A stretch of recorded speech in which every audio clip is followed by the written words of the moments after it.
முத்தமிழ் அறிஞர் கலைஞருக்கு மிகவும் பிடித்த பிரதமரான திரு வி.பி. சிங் அவர்களை நான் சமூக நீதி காவலர் என்று அழைப்பதை போல் நமது மாண்புமிகு முதலமைச்சர் அவர்களை மாநில உரிமை காவலர் என்று அழைக்க தோன்றுகிறது.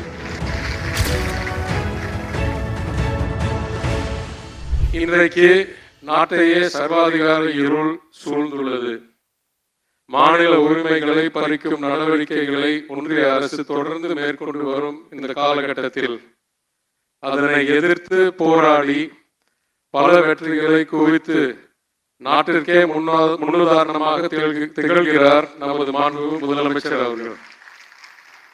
அதற்கு மிக சமீபத்திய உதாரணமாக முதலமைச்சர் அவர்கள் வழிகாட்டுதலில் தமிழ்நாடு மேற்கொண்ட சட்ட போராட்டத்தின் விளைவாக மக்களால் தேர்ந்தெடுக்கப்பட்ட அனைத்து மாநில சட்டமன்றங்களின் மாண்பை காக்கும் வகையில் உச்ச நீதிமன்றம் வழங்கிய தீர்ப்பை கூறலாம்.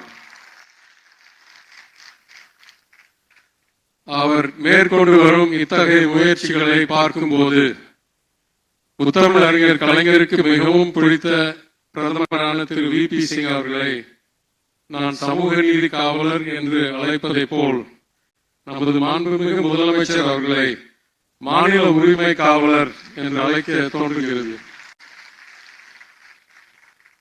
ஆட்சி நிர்வாகம் ஒரு புறம் என்றால் மறுபுறம் திராவிட இயக்க கொள்கைகளை தத்துவங்களை இன்னும் 100 ஆண்டுகள் நிலை பெற செய்ய வேண்டும் என்ற கடமை உணர்வுடன் பல முயற்சிகளை தலைவர் மேற்கொண்டு வருகிறார். இந்த சூழ்நிலையில் இது போன்ற வரலாற்று தரவுகளை கொண்ட நூல் வெளியாவது திராவிட இயக்க முன்னோடிகள் பங்களிப்பை அடுத்த தலைமுறைக்கு கொண்டு சேர்க்க சிறிய அளவிற்காவது பங்களிக்கும் என நம்புகிறேன். நீதி கட்சியை தோற்றுவித்தவர்களில் ஒருவரும் முற்போக்கு சிந்தனையாளரும் சிறு வயதிலேயே தமது பெற்றோர்களை இழந்த தமிழர்கள் அவர்களை பொறுப்புடன் வளர்த்து திராவிட இயக்கத்துடன் எங்கள் குடும்பத்திற்கு என்றும் மாறா பிணைப்பை ஏற்படுத்தியவருமான என் கொள்ளு தாத்தா திரு எம்.டி. சுப்பிரமணியம் அவர்களையும் இந்த தருணத்தில் நினைவு கூற கடமைப்பட்டுள்ளேன்.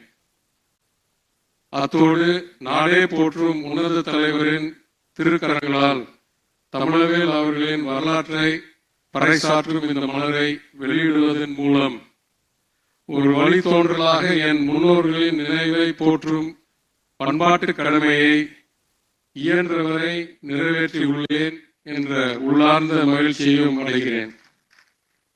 என் தந்தை பண்பாளர் அவர்கள் இப்போது இருந்திருந்தால் நிச்சயம் மிகுந்த பெருமிதம் அடைந்திருப்பார் என்பதில் எனக்கு எந்த சந்தேகமும் இல்லை.